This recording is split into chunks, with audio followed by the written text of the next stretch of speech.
जळगाव शहराचे भाजपाचे आमदार राजूमामा भोळे यांनी आज आपल्या परिवारासह मतदानाचा हक्क बजावलाय. मुंबई महानगरपालिका आणि इतर राज्यातील महानगरपालिकांवर महायुतीचा झेंडा फडकणार असल्याचं आमदार सुरेश भोळे यांनी म्हटलंय. जळगाव महानगरपालिकेत महायुतीच्या 70 जागा येतील असा विश्वास आमदार सुरेश भोळे यांनी व्यक्त केलाय.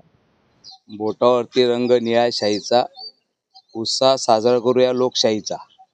मला वाटतं आज लोकशाहीने जो मतदानाचा अधिकार दिलेला आहे, तो अधिकाराचा हक्क बजावताना एक आनंद वाटतोय. माझं मतदान ह्या जळगाव शहराच्या विकासासाठी, माझं मतदान ह्या महाराष्ट्राच्या विकासासाठी, माझं मतदान ह्या भारताच्या विकासासाठी राहील. आणि ह्या माध्यमातून प्रत्येक विकासामध्ये मतदाराची पार्टनरशिप, म्हणजे विकासाला मतदान देणं असताना प्रत्येक नागरिकांनी मतदान करावं व आपला हक्क बजावावा असं सर्व मतदार बंधू भगिनींना आवाहन करतो. कारण लोकशाहीमध्ये सर्वात मोठा जर अधिकार असेल तर मतदान. आणि ह्या माध्यमातून सर्व ठिकाणी बघा, तुम्ही एखाद्या वेळेला मंदिराला गेला तरी तिथे कोणीतरी ओळखीमुळे लवकर दर्शन होऊ शकतं. पण मतदान एक असं आहे की ते कुठलाही ओळख लागत नाही किंवा वसिला चालत नाही.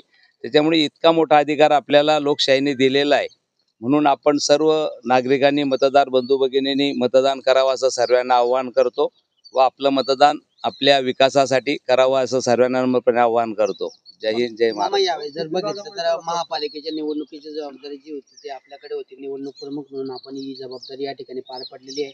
काय वाटते मामा, उद्या या ठिकाणी निकाल पार पडणार आहे, किती जागा महायुतीला मिळणार आहे, भाजपचं मी एक जळगाव शहराचा सेवक म्हणून, भारतीय जनता पार्टी महायुतीचा कार्यकर्ता म्हणून पूर्ण जळगाव शहरामध्ये 19 प्रभागामध्ये आम्ही प्रचार करण्याचा प्रयत्न केला. जनतेचे आशीर्वाद घेतले. आमचे सर्व महायुतीचे उमेदवार त्यांनी सर्वांनी आशीर्वाद घेतले आणि आम्हाला नक्की जनतेच्या चेहऱ्यावरती जो समाधान आणि आनंद वाटत होता की जळगाव महापालिकेवरती आपल्या महायुतीचाच महापौर होणार, हा जळगाव शहराच्या जनतेने ठरवलेला आहे.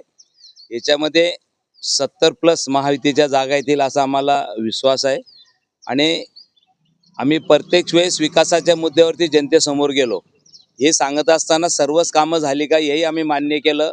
नागरिकांना दिलगिरी व्यक्त केली. काही कामं झाली, काही कामं राहिलेली, त्याची जाणीव आम्हाला आहे.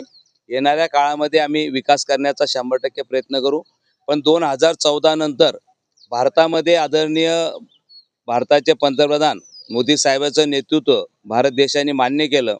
त्याच्याच पाठीमागे राज्यामध्ये आदरणीय देवेंद्र भाऊंचं नेतृत्व मान्य मुख्यमंत्री मान्य केलं आणि मी जळगाव शहरात पहिल्यांदा आमदार झालो.